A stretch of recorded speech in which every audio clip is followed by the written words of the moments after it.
this video, I'll show you my step-by-step process on how to research profitable digital products to how to create these on Canva, and also how to share these on the Etsy platform. A lot of people have questions about that, so I'll be addressing everything in this video. So let's get started. Just to recap on this digital product shop, we're still doing really well compared to when I started just 1 year ago. I still have those videos up if you want to check out how I got started, but the sales and the revenue is still consistent and increasing. So for those who feel like they're not sure how consistent they can be, this just shows you that it's still going strong. And also we spend around $20 for the SE fees and Etsy ads, so this is not actually what we make the profit, is around 80% of this per month.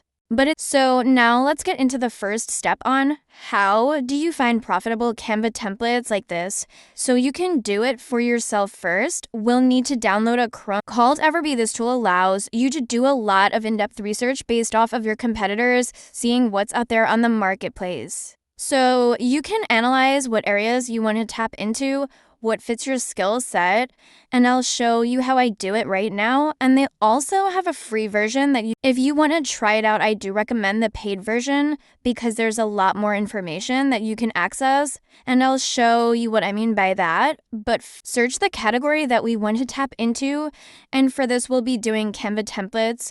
So since it's a very broad keyword to search, it's still a very good one to start your process in the researching phase. And coming down here, these are all these search results that you get, and how we can analyze it is using, once you've installed it, you would click on product analytics, and just like that, it scrapes all the data from the page before from the search page, and it gives from the monthly revenue, which is what we would definitely want to track, getting the reviews, the listing age, and most importantly the shop age, because knowing that lets you know how recent a shop has been open, how recent a listing has been up, and it gives you an idea. It gives you validation that, hey, is it too late for me to start? The lower the month, the better it is.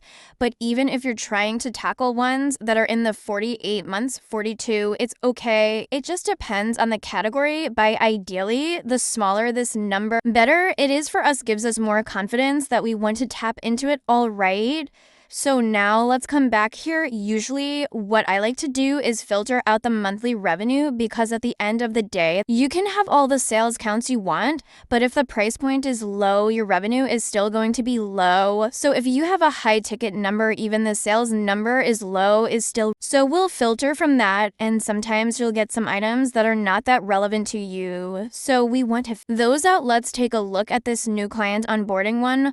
Once you click on it, you can still see all the data here, and this is definitely a Kappa template. You can see from the text it shows. Also the search volume competition, amazing. And coming back here, listing 11 months old. Okay, let's see the shop details, 15 months old for the shop. So this is a shop that's only opened up, it's a little bit over a year ago, which is still very new, and they are making from here a month. Also keep that in mind, though EverBee only calculates the retail price, but doesn't show you the discounted price. So take that to an account. That is not always going to be making exactly this, but still that's really good for one listing. And imagine if but let's click on this one and see what else we can find using that exact same method. I also found another product that is for coaching Instagram templates on Canva, and also you can on the listing itself. So same thing, you can add this bar showing all the different data, 15 months old for the listing, shop age 21 months, just under 2 years, still gives you all the different keywords. And from there, if you really want to, you can search all these keywords going back into Etsy using EverBee and repeat that process to get more niche into certain categories. And that's pretty much what I do. I love using EverBee because I can always research what's out there, figure what the potential revenue is if it's something I want to try tapping into. But for this example, let's go with the first option that we found, which is the new client onboarding bundle. And you may be so many different things I need to include. How do I start creating all this from scratch? I need to use Canva. how do I do it? So I'll show you this, and then also if you're interested to knowing what other digital products are worth selling right now on Etsy, then check out my free products list in the link below. I share my top categories, I think, and do it really well right now in the digital parking space. A lot of Canva templates are so if you want to access it yourself, just check out the link below, subscribe, and you'll get a free copy yourself. All right. So now we're in the second part, which is building the listing itself. And a lot of times you can just build it up from scratch. But the beauty of Canva is there's a lot of different templates you can build off of. Have a good starting point creating different listings because these are huge bundles and sometimes it's hard to go right from the. So I always like to start from these, and what I did was I searched client intake forms because it's one of the listings that's included in that bundle, and these are all ones that you can check out. Just to note, though, you have to make edit studies. You can't just post these as is, but all you have to do is change the typography, change certain layouts, adjust it to how you want that fits your branding, and you're good to go. So as I'm just talking, I'm looking at this one here. I feel like this would be a good example to go through. So let's check it out. Customize this template. All right, coming into here, let's change some of the typography. Let's use this one. Maybe we want to make it all capital. Let's bring down a size. For me, I'm going to take out this heart. Maybe you want to keep it put something but not really for me personally. And it's changed some of the colors here. Maybe I'll just keep it very neutral using a light beige. Change some of these icons, just highlight. All I'm doing is just holding down shift as I'm clicking on them, maybe to this darker beige, and obviously change out the wordings, change out the how you think it will fit for the niche that you're selling. But let's say I've made more changes just to save time for this tutorial. Also, thing to note, let's say if you want to make a massive bundle for it, you can go back into the templates and say you see something else that you feel like could be a good fit into your existing package. And all you would do is come into here, change all this branding, different colors into what we did before. You can easily make it very cohesive.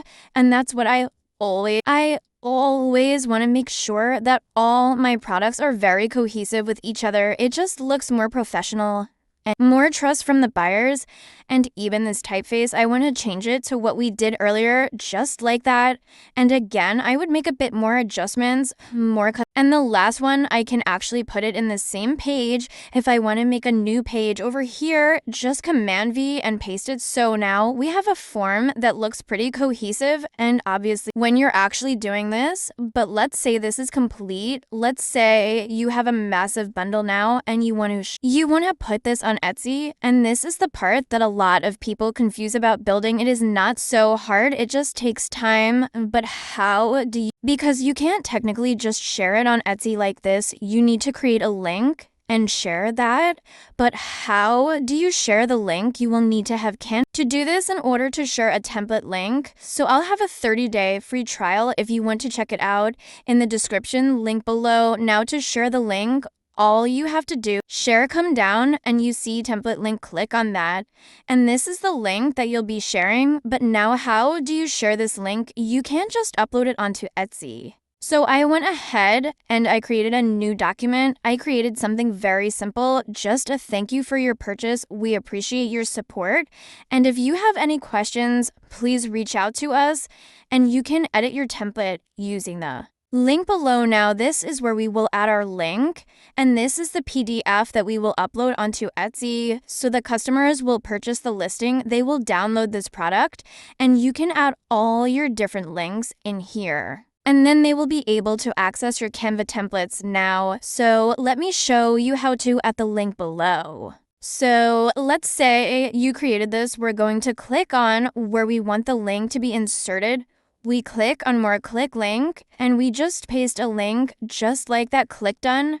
And that's it. Now when you export this PDF, click on share, click download with PDF standard. Now, once you download this, they can access your link here. And once they access this, they can modify all they want with their free Canva account. And it won't change your master file, and that's the important part on why you want the Canva Pro, is that the buyers won't be able to interrupt your Canva. Files, they'll make their own Canva file copy, and they'll modify that instead of changing yours because you don't want yours to be changed, do you? Want yours to be the same so you can set it repeatedly to different buyers. Also, if you're enjoying this video so far, make sure to subscribe. If you haven't already, I go over everything about how to be successful selling digital products on Etsy. If that's something that you're interested in, make sure to subscribe, all right. The next step will be to upload it onto Etsy. That is a more detailed and in-depth guide, so I'll link a video up here for you to check out. When you get to the listing stage, we go through how to find the keywords, how to put your titles and tags together. All that will be in that video, so definitely check it out. Once you've gone through this process, hopefully, if you enjoyed this video, subscribe if you haven't already. Until then, I'll see you in the next video. Take care.